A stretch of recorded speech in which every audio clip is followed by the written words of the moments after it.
Mesdames, Messieurs, bien-aimés dans le Seigneur Jésus-Christ, Shalom, merci de votre attention soutenue à ce programme spécial consacré aux festivités du trentenaire du ministère chrétien du combat spirituel.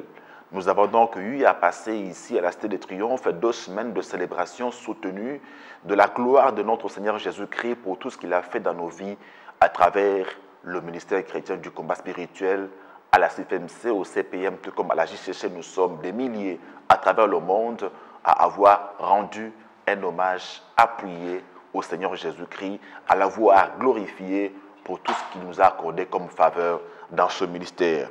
Et dans ce numéro de votre émission spéciale, nous allons vous conduire par le biais d'une messagère de Jésus-Christ en formation au siège de la Fondation Langui Urusho d'Aurora dans l'État d'Illinois aux États-Unis. Nous allons donc vous conduire là-bas pour que vous voyez ce que le Dieu du combat est en train de faire en termes d'impact que ce message produit dans la vie des chrétiens combattants du siège d'Aurora. Nous recevons donc pour vous, mesdames et messieurs, Mama Yonia Yamle. Shalom Mama Yonia. Shalom papa. Elle est donc M13 à Aurora. Elle est américaine d'origine togolaise. Mama Yonia est mariée et mère de 5 enfants. Elle sert le Seigneur notamment à la modération au siège d'Aurora. Maman Yonia, vous avez donc pris part à ces festivités de 30 ans. Qu'est-ce que Dieu a fait pour vous pendant cette grande célébration de 30 ans? Oh, le Seigneur a beaucoup fait pendant ces célébrations.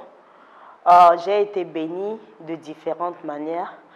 Premièrement, avec la 13e convention de la CFMC et en secondo, le 5e symposium. Et nous avons eu des bénédictions spirituelles et de temps matériel. Et nous sommes ravis de faire part de ces assises. Oui, alors vous étiez venu à Kinshasa avec quelles attentes et est-ce qu'elles ont été rencontrées de quelle manière? J'étais venue pour rehausser mon niveau spirituel. J'ai dit à Dieu, je veux venir pour que mon niveau avec toi puisse être renforcé, mieux te connaître. Et je crois que cette assise a répondu à ma question ou à mon attente. Donc vous aviez un niveau spirituel très bas? Ce n'est pas que j'ai un niveau spirituel très bas, mais avec Dieu, c'est l'excellence. Donc même servir Dieu, il faut désirer l'excellence. Il faut désirer à être plus près de Dieu. Il faut désirer à mieux connaître Dieu. Et cette conférence, en même temps le symposium, ont montré combien de fois nous pouvons nous rapprocher de Dieu et combien de fois nous pouvons mieux le connaître pour que nous puissions toujours gagner la bataille et avoir des victoires. Que ressentez-vous à ce stade ici dans votre esprit qui vous pousse à dire que j'ai connu un autre niveau?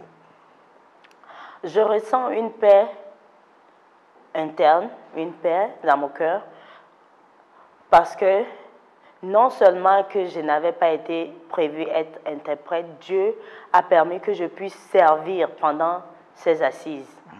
J'ai servi Dieu dans l'interprétation et ça a été une bénédiction. Les paroles puissantes qui ont été servies, qui, spécialement en ce qui concerne les termes pour les mamans, l'amour de Dieu, ça a été une bénédiction. Ça veut dire que nous devons, coûte que coûte, aimer Dieu. Si nous voulons l'appartenir, le servir, nous devons garder ses commandements, l'aimer à tout prix, afin que toujours nous puissions marcher dans la victoire. Je rappelle que nous recevons là Mama Yonia Yamle. Elle est du siège de Aurora dans l'État d'Illinois aux États-Unis. Mama Yonia, vous avez connu le ministère chrétien du combat spirituel. Nous rentrons dans votre témoignage au Bénin. C'était en quelle année et dans quel concours de circonstances? J'ai connu ce ministère entre 2003 et 2004 quand le président Soglo du Bénin avait décrété une journée nationale de vaudou. En même temps, le ministère chrétien du combat spirituel a décrété une journée de prière pour contrecarrer toute attaque diabolique qui va s'élever ce jour-là quand les gens du vaudou vont célébrer. Donc c'est en ce jour-là que j'ai connu le ministère et depuis ce jour, je n'ai plus jamais regardé en arrière. Alors, qu'est-ce qui vous captive lorsque vous arrivez au combat? Vous aviez quel problème quand vous arrivez au combat? J'avais un problème de limitation. J'étais limitée dans mes études. J'étais intelligente les 3 premiers dans les mes classes, il arrive un jour, je dis un de mes cousins dit à ma mère, elle dit qu'elle ne veut plus aller à l'école. Et puis, de moi-même aussi, j'ai dit, ok, je ne veux plus aller à l'école. Et c'est comme ça que j'ai arrêté. Mais en même temps que je ne voulais plus aller à l'école, j'avais 2 enfants. Et après le second enfant, ma vie m'inquiétait, ce qui faisait que j'ai commencé par prier dans les églises, d'église en église.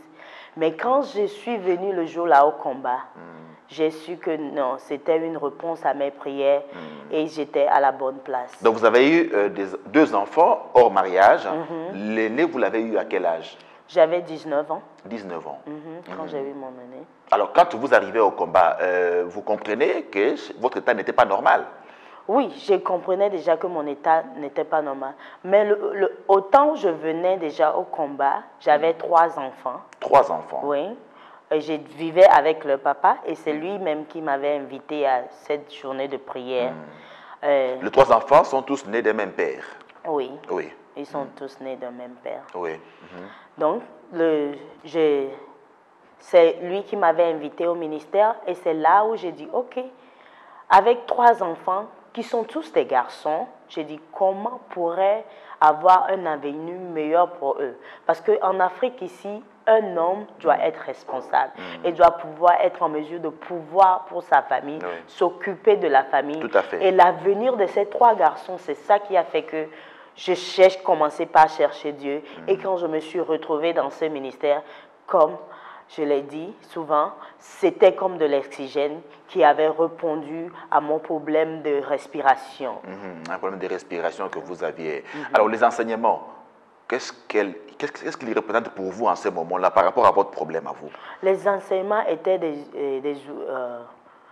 des éclairages. Ils ont ouvert mes yeux à voir que non seulement dans ma maison où nous étions nés chrétiennes, à 6 heures du matin, mon grand-père nous appelle avec les clochettes, on doit prier, on faisait tout, mais derrière tout ça, là, il y avait des choses cachées. Et nous devons savoir qu'est-ce qui était caché. Et c'est ce pourquoi ce ministère a été une bénédiction pour moi. Alors, qu'est-ce qui était caché? Qu'avez-vous découvert alors dans ce ministère par rapport à ce qui était derrière le rideau? Ce que j'ai découvert, que dans ma famille, nous n'étions pas appelés à évoluer. Parce que ma grand-mère dit que non, son fils est en train d'utiliser beaucoup d'argent pour nous parce que mon papa, c'est un professeur en lettres modernes à l'université. Il dépense beaucoup sur nos études et sa mère n'était pas d'accord, donc il faudrait un moyen pour arrêter nos études. Oui, et quel est le moyen qu'elle a utilisé? Vous bloquez? Me bloquer, envoyer un agent de diable pour me faire la course. C'est là où je tombe. J'ai mon premier enfant, second enfant, jusqu'à la 3e. Ah, un agent du diable que vous avez aimé quand même. Mais après, je ne comprends plus rien. Agent du diable, mais que vous avez aimé. Que j'ai aimé, c'est en ce temps-là, on dirait un amour diabolique parce que ça n'honorait pas le nom du Seigneur. Oui.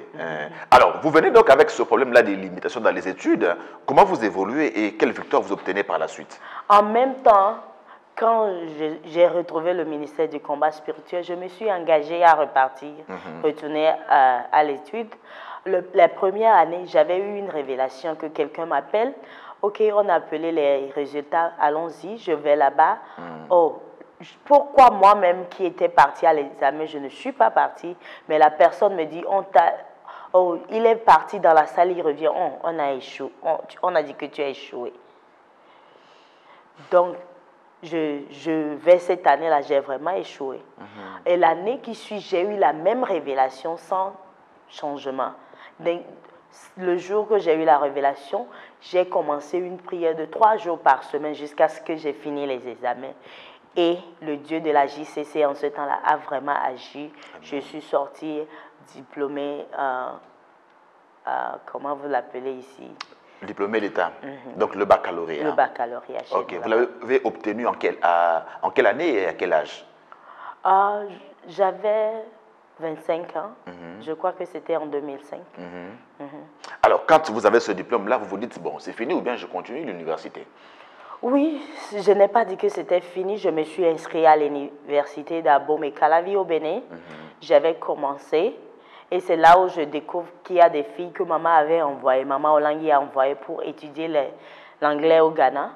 Et ça m'a aussi excitée. Donc, je me suis aussi inscrite pour aller faire la langue au Ghana. C'est là où j'ai eu la grâce de Dieu d'avoir un moyen pour voyager sur les États-Unis.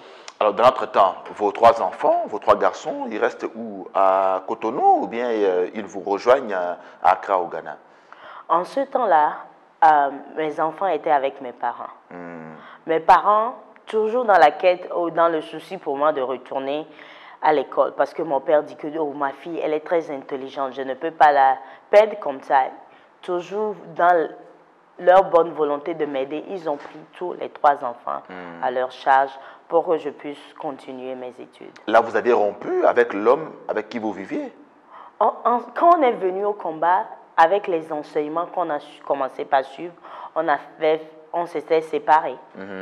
Oui, on vivait dans la même maison, au cas où on peut arranger les choses pour voir si possible, si on pourrait se marier, mais ça n'a pas réussi et on s'est séparés. Maman Yonia, vous êtes donc là, vous deux, au combat. Qu'est-ce qui n'a pas réussi? Qu'est-ce qui n'a pas marché alors que vous devriez, en principe, chacun se connaître l'un et l'autre sur le plan de la prière, et puis évoluer, et puis vous marier? Pourquoi ça n'a pas marché? On avait bien commencé le combat, mais avec les enseignements reçus, les yeux ouverts, on devait faire une séparation de corps, on devait nous préparer à nous marier selon la volonté de Dieu.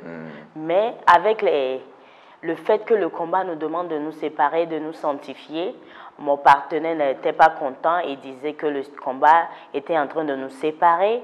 Donc, il a choisi de ne plus continuer la marche. Et vous avez dit, bon, c'est fini, on s'arrête là. Oui, je l'ai dit, ce Dieu que j'ai raconté, je ne peux pas aller en arrière. Parce qu'il a beaucoup fait. Si j'ai eu le bac, c'est grâce à lui. Si j'ai la capacité de continuer mes études, c'est grâce à ce Dieu. Alors, vous arrivez aux États-Unis en quelle année?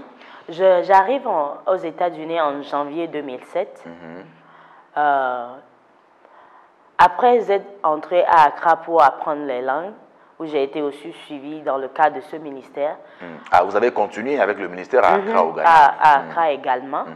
Donc, c'est comme ça, un de mes collègues de classe me dit, oh, moi, je voyage en juillet pour les États-Unis. Et j'ai dit, comment? Et il me montre le chemin des visas étudiants. J'ai appliqué l'école avec le Dieu de la prière. Amen. Le Dieu du combat de ce ministère. Avec la prière, j'ai obtenu mon visa et je me suis retrouvée aux États-Unis. Alors, vous partez avec les enseignements que vous étiez en train de suivre au niveau de Cotonou et au niveau d'Accra, comme richesse. Dieu merci, avant de quitter Cotonou, j'avais fini avec mes affaires, mais ça, j'avais passé mes 7 jours de délivrance avant de commencer ce parcours. Et arrivé aux États-Unis, je me suis retrouvée avec mes cahiers qui m'ont beaucoup aidé, mes cahiers d'enseignement. Ça fait que, avant que je ne retrouve le ministère du chrétien du combat spirituel à Aurora, il a fallu 10 ans. 10 ans? 10 ans, 2007 à 2017. Mais cela ne m'a pas empêché de chercher le Dieu du combat. La prière, mes parents, en passant, presque toute ma famille a été au combat. Ils sont dans le ministère, partout où ils sont maintenant. Il y a d'autres qui sont un peu en arrière. Mais ma maman, qui était mon soutien, elle est toujours au ministère. Elle est chez moi là-bas maintenant aux États-Unis et elle continue aussi avec le ministère. De 2010 à 2017, pas de contact physique avec le ministère, mais vous continuez à chercher le Seigneur à travers vos enseignements. Alors, à quel moment vous découvrez le ministère? Je découvre le ministère quand ma maman fait sa première visite aux États-Unis. Elle me dit, Yonia, comment tu peux rester ici sans avoir contact avec le ministère? J'ai dit, chaque fois que je demande, la personne te promet ne rend pas service. Et puis, le siège auquel la personne avait connu était fermé, le siège de Chicago. Donc, elle n'avait plus. Mais maman a dit, je ne sais pas, ma maman, elle a prié à Dieu. Avant que je ne retourne au Togo, il faudrait que je mette pied Et la même personne qui disait qu'elle n'avait pas les coordonnées, je ne sais pas comment, une semaine avant le départ de ma mère, elle m'envoie un contact. Et c'est là que je suis retournée en contact avec le ministère. Alors, avant de quitter l'Afrique, vous aviez ce problème de limitation dans les études. Vous l'aviez déjà résolu au niveau du baccalauréat. Alors, quand vous arrivez aux États-Unis, vous faites l'université? Oui, arrivé aux États-Unis, les premières années, j'ai fait la tresse, j'ai fait le babysitting en gardant les enfants. Et comme je vous l'avais mentionné, j'étais allée en tant qu'étudiant. Mais avec le Dieu du combat, une année après, j'ai eu mes papiers. Amen. Et cette même année, je me suis inscrite et j'ai eu mon bachelor en infirmerie. Et aujourd'hui, j'ai un master en infirmerie. Alléluia. La loi établie a été brisée. Alléluia. Alors, vous retrouvez le ministère en 2017. Comment vous évoluez? Oh, j'évolue très bien. Je me suis adaptée. C'est comme je le dis toujours, l'oxygène pour ma respiration. Je me suis vraiment adaptée. Moi et tous mes enfants, nous sommes en train de servir le Dieu de ce ministère à Aurora. J'ai mon fils qui est à la modération et aussi à l'interprétation. Donc vous avez fait venir vos 3 garçons? Oui, mes en 3 quelle année garçons. comme ça? En quelle année comme ça? En 2013. 2013. Alors, vous êtes maintenant mère de 5 enfants, donc vous êtes mariée après? Oui, je me suis remariée en octobre 2011. J'ai fêté mes 10e année. C'était comment? Racontez-nous un peu. Comment Dieu vous a restauré de ce point de vue-là? Oh, non, ce Dieu, il est fidèle. Je n'avais même pas cherché. Je priais. Et un jour, on était allé même à un funérail. Et comme je parlais français, je suis plus dans la communauté ghanéenne pour que je puisse vraiment assimiler mon anglais. Donc, c'est une de mes mamans là-bas qui m'introduit à un homme. Oh, regarde, il parle aussi français. Donc, c'est comme ça que j'ai raconté. Papa Nyamlé. Monsieur Nyamlé. Et je lui ai donné 3 jours de jeûne. Je me suis aussi donné 3 jours de jeûne. 3 jours de jeûne. De prière. Va demander si Dieu, ce que tu es en train de dire. Quand vous le rencontrez, il est chrétien? Oui, il était chrétien. Ok. Il était chrétien, il servait aussi Dieu dans son église. Et il a accepté sans problème? Oui, il avait accepté sans problème. En ce temps-là aussi, moi aussi, je servais Dieu dans une église de la place. Donc, moi-même, j'ai obtenu un jeûne aussi de 3 jours. Mais pour que ça soit bien renforcé, il faudrait un 3e jeûne.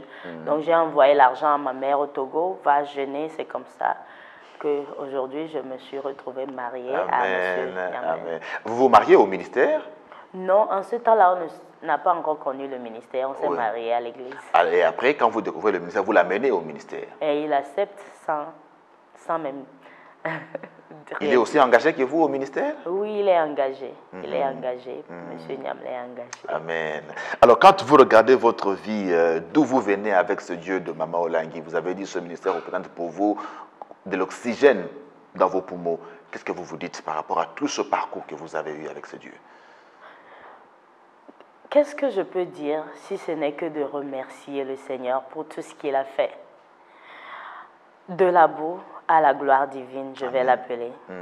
Autrefois, je n'avais pas de valeur. Aujourd'hui, avec ce Dieu, j'ai de la valeur. Et il a changé mon nom. Il a changé mon histoire. Moi que personne, après avoir eu 3 enfants, qui pourrait imaginer que j'allais retourner à l'école, avoir mon diplôme d'État, avoir un bachelor et puis avoir un master. Et par la grâce de Dieu, on peut aller plus en avant. Alors, je veux, Maman Yonia, que vous puissiez vous adresser à toutes ces femmes qui sont dans ce cas-là, ce cas dans lequel vous étiez, qui sont désespérées, qui ne savent plus à quel sens se vouer, qui se disent, bon, moi là, c'est fini. Fille, mère, à tel âge, qui va encore m'épouser, je n'ai pas étudié, ça n'est fini pour moi. Je veux que vous leur adressiez un message de réconfort partant de votre expérience dans ce ministère chrétien du combat spirituel. À tous les bien-aimés qui sont dans le même, qui sont dans les mêmes problèmes que j'ai eu, je voudrais vous encourager pour vous dire qu'il n'est jamais trop tard. Si vous connaissez Jésus, j'aimerais que vous vous rapprochiez Il faut essayer Jésus pour vous-même. Ce n'est pas ce que le pasteur vous dit, mais rencontrer ce Jésus. Spécialement dans ce cadre du ministère chrétien du combat spirituel, on a un Dieu puissant, un Dieu qui peut t'enlever de la boue et te donner de l'honneur et te donner du respect. Il peut te marier, il est capable de tout. Même si ton intelligence a été volée et jetée quelque part dans la boue, dans les eaux, il est capable de te restaurer et tu ne vas pas le regretter de connaître ce Dieu. Il est capable. Il est digne d'être aimé, ce Dieu que nous avons connu dans ce ministère. Voilà, merci beaucoup, Maman Yonia Yamle, messagère de Jésus en formation M13 au siège d'Aurora aux États-Unis d'Amérique, mariée et mère de 5 enfants. Elle sert le Seigneur, notamment à la modération au ministère chrétien du combat spirituel. Merci d'avoir partagé avec nous ce témoignage. Continuez à garder cet air-là dans vos poumons pour votre respiration, le message du ministère chrétien du combat spirituel. Merci, mesdames et messieurs. On prend rendez-vous pour un autre numéro de votre émission spéciale Festivité 30 ans du ministère chrétien du combat spirituel. Que Dieu vous bénisse.